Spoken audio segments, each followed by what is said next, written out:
ọkwụ na-afụghị ihe ndị a ji mmiri anyị wee na-eme. Ọkwụ na-afụghị ya na eke esi wee jide nwa bebi ndị ọcha alụrụ woli ya tụjusie na mmiri. Nke osokwuna ya bụ omenala Igbo nwanne. Nke osokwuna ya bụ omenala. Ịma na ekwu m na mbụ sị na before I ekwubo okwu going back to the root, we have to sanitize that root first. A lot of things go wrong na omenala Igbo. So many people na-emezi ọbụla dị fa mma akpọ ya omenala. Eme nke na-enwere isi ọ tag ya omenala. Ihe a bịa kwesịrị ụzọ fight go first, ka I sanitize go these things first before ekwubo okwu going back to the root. Because you can't come out and tell Ngozi Okonjo Iweala ya je mebu dịka ya. Ọ repụta echi gwa ya bụ prọfesọ mara ihe ọ na-agụ na skuul, mara ihe ọ gụrụ, maọbụ gwa Obi Kubana ya bịa mebu dịka ya, maọbụ kpọọ Ata Eze n'Ukpo na, maọbụ kpọọ Bishọp of Ozubulu si ya pụta je mebu dịka ya na omenala. Anyị kwesịrị ụzọ first of all tackle all these fake ezenwanyi, fake native doctors na spoil omenala Igbo first. Atacklecha afa, man everything adịgo set. Then that time we can now start talking of going back to the root.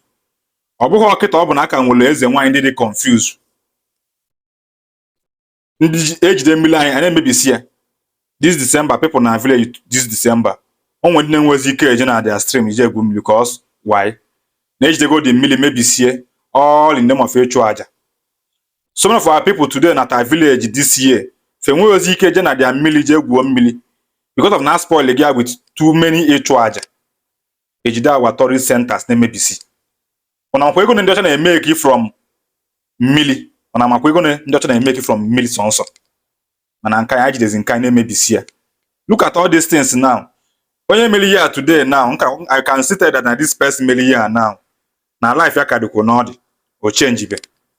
Obi Kubana can never do things like this. Ata Eze n'Ukpo can never do things like this. Emeka Ofo will never do things like this.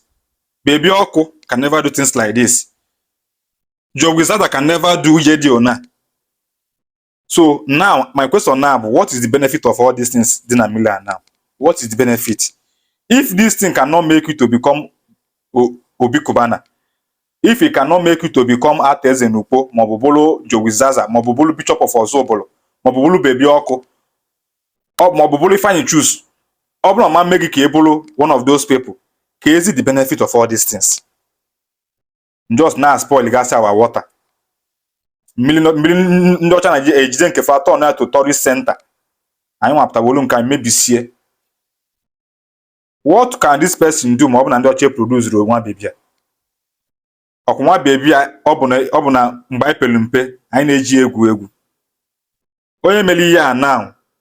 Ọ bụ na ndị ọcha produce dị nwa baby. Keli ọkara imezi. Unu putu na ewulu Fanta tujuo. Ajụ nchọje ejozi na abụ.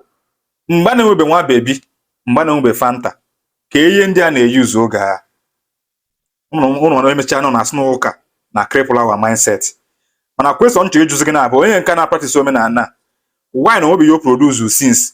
Ọ bụrụkwa the same nwa baby na Fanta ndị ọcha produce ka o jikwa wee na-eme nọ na-achụ aja, nọ na-eme omenala nke ya. Ọkwụna ọfụla anyị ya. We need to wake up.